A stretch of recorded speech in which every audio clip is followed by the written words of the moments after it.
Okay, so I have my slabs that I just cut.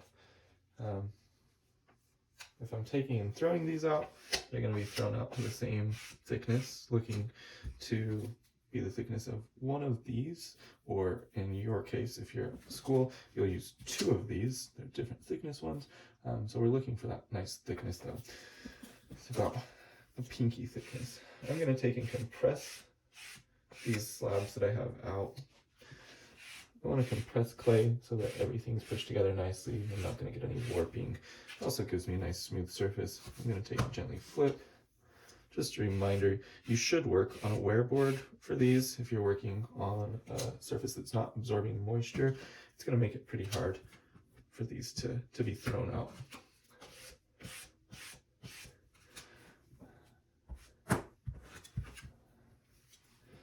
Last one. I have my template that I've made. It's 4 inches by 4 inches. On these ones, I'm not going to be able to fit side by side. If your slab's thrown out and it's a little bit wider, you might be able to fit side by side. They can touch end to end, so I'll take and I can make one here and then another one there. I'm just going to take my fettling knife, make sure that it's cleaned off, so I'm going to get a nice clean edge on that. I'm going to press down on this, and then I want to pull along, so I'm going to press in, pull right along that edge, take, pull. Your paper is not super sturdy, but you should be able to press against it and get a nice clean cut. And if you make a mistake, like I just did, just go back and restart it. My template paper kind of stuck. Lift it up. Where I didn't make a nice clean cut there, and I have all this extra space that's not being used, I'm just going to take and start a new line there. Holding it on, pulling back. Once I have those cut, I want to take any of my extra clay that I'm going to keep using, get it squished into a ball, and then get it put right into a bag so that it's not going to start to dry out. That extra clay that you have, we're going to want to stay nice and soft. So you go from here and get this last piece put away. I'm going to take a pause. This is where you should be after day one of working with on your boxes. You're going to have these slabs. You're going to take, right now, they're not leather hard, so they're going to be really flexy. So I want to hold them carefully. They're going to stack on top of each other, and you're going to wrap them up in a bag. I would suggest leaving them out during class while you're here working, and then after that you can take, right at the end when you clean up, you're going to take and stack them on top of each other and store them. I'll talk about that as we move forward. From there, I'll come back to these as they start to stiffen up a little bit.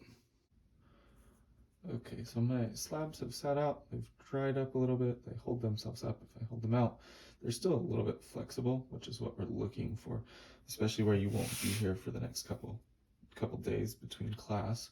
We want these to be a little bit on the softer side, and it also gives us some space so that we can add to and take care of our slip and sgraffito process. So as we get moving forward, you'll need your fettling knife out, and I'm going to talk about cutting a bevel. So for that bevel, I'm going to take and I'm going to cut right along the edge of my table. So same thing for you. You hold your wear board and the edge of your table. You're setting this on the edge. And I'm going to take, and my fettling knife is here running along the edge. I'm going to hold on. I don't want this to be sticking out past the edge like you see here, or else I'm going to cut my square down and it's going to be too small. So I'm going to set it right along that edge. My knife's coming in. I'm holding it at an angle, so this is upright. I'm looking for about a 45-degree angle, and there's a little bit of wiggle room. And I'm going to take and just pull that knife back towards me. My thumb's on the end. I'm going to press into my thumb. I'm going to take now and rotate. I'm going to cut all 4 sides of this. So lining it back up on that flat edge, holding it at the same angle, pulling my knife through, holding my finger right there on the end. Last 2, 45-degree angle, taking, pulling back towards me, carrying through. So if I take I want these to stay the same size, so I have to make sure that that edge is lining up. Otherwise, it's not going to be the same size, and when I go to put them all together, they're not going to fit. So if I set this on top of another one, it should be the same size. Nothing's changed. From there, we'll connect in again. Alright, so I've taken and I've cut all of my bevels on all of the edges. They're all set here to the side. The next thing that I want you to do, or that you should think about, is dry fitting this together and making sure that those bevels that you just cut are all going to fit together. So I'm going to take and check and see, okay, so those ones are fitting together. I'm starting to see that my bottom is a little bit smaller, so I might need to adjust the size or switch one of those bottom pieces out for a different one. That box is flexing around, and I can see right down in this corner that this piece isn't quite the right size or right shape. So I'm going to take and adjust this a little bit. I'm going to test with a different piece on the bottom. So I'm looking for those edges to line back up, and it looks like they're lining up on that first piece, second piece, and they don't have to fit together perfect because my slabs are still a little bit soft, but the better they fit together now, the better my box is going to come together. So just adjusting that one piece has kind of made it so it's going to fit together a little bit nicer. I don't have those edges. You see my corners are coming together in each of those spots. I can check and make sure that my last piece is going to go ahead and fit on. It looks like it's going to fit on nicely. So I'm going to go through, and at this point I'm going to score and slip and start attaching everything together. As I start with this, I'm going to try and keep everything ordered, so I might just lay them down to the sides and I'll work around them this way. So I have a little scoring tool. And I would suggest that when you start to score one, you know that you're scoring all three of these sides currently. I'm going to leave the top for a minute. And I'm going to take and score these sides. And I'm scratching that surface really nice and deep.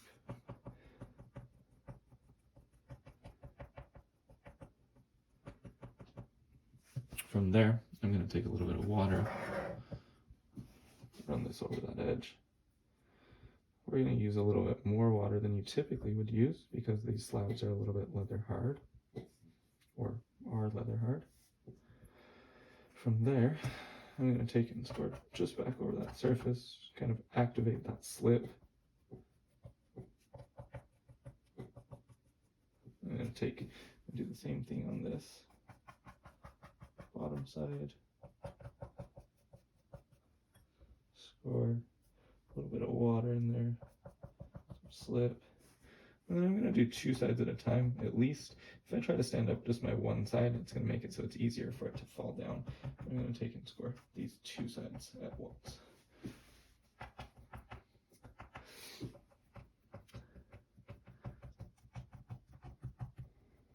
And I'm holding that slab down as I score and slip it so that it's going to stay connected nicely. I'm not going to change the shape of my slab that I just spent all that time getting cut out nice. So making sure that you're not adjusting the shape. Last one, and then I'll start some connections for these two.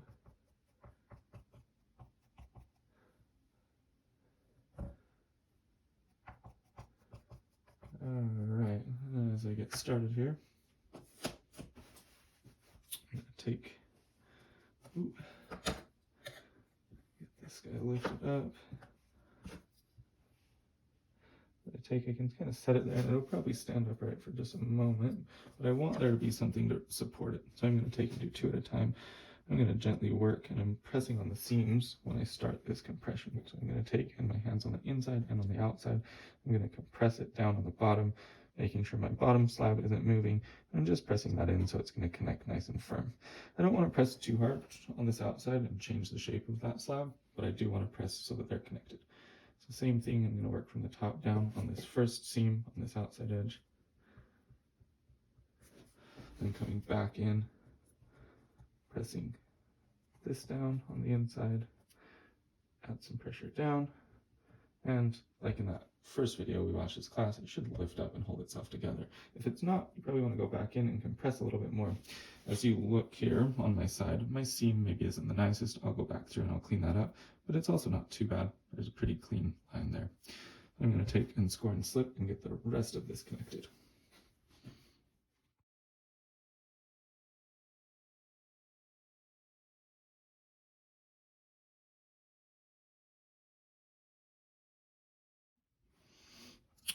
So I've taken and I've finished my box. It's all put together. I need to go through and add some coils in.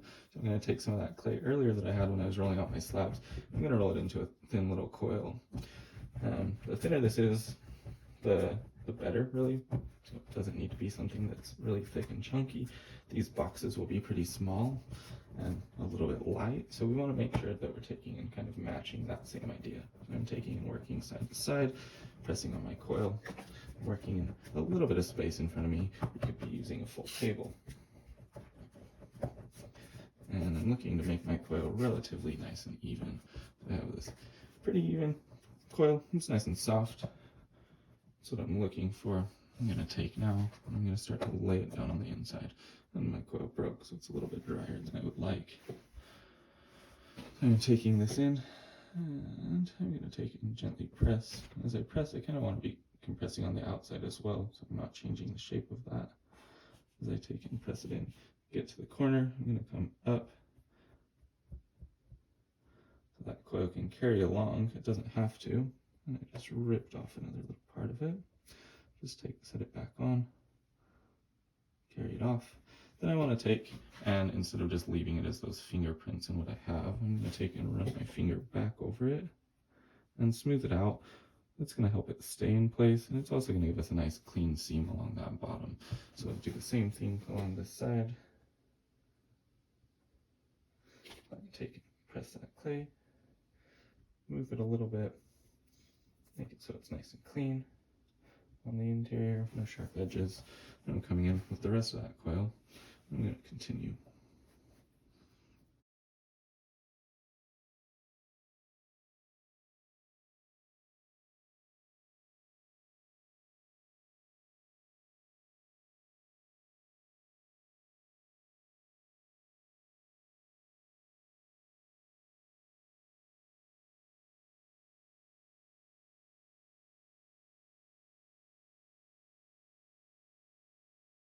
I'm going to worry about that until I've compressed these coils in. So you can see that I'm actually carrying some of that clay back out so that I can smooth this and it turns out nice. I've got this big bow and this shape that's changed. As I finish up, my slabs are still soft enough right now that I can adjust the shape, which is a nice thing. It also is, they're a little soft, which means that they're a little delicate as I start to put this together. So smoothing that clay out, being careful not to press those walls too much or else it'll pull them apart. If they pull apart and it's still soft and wet, you should just be able to push it back together pretty nice. So that interior is starting to become a little smoother. My box isn't quite that same nice shape, so I might take it, set it on a side, and press my hand in and make sure that I'm using a flat surface and kind of flatten out those edges again. As I take and compress that onto the table, it's flattening out any of the places where I've pressed.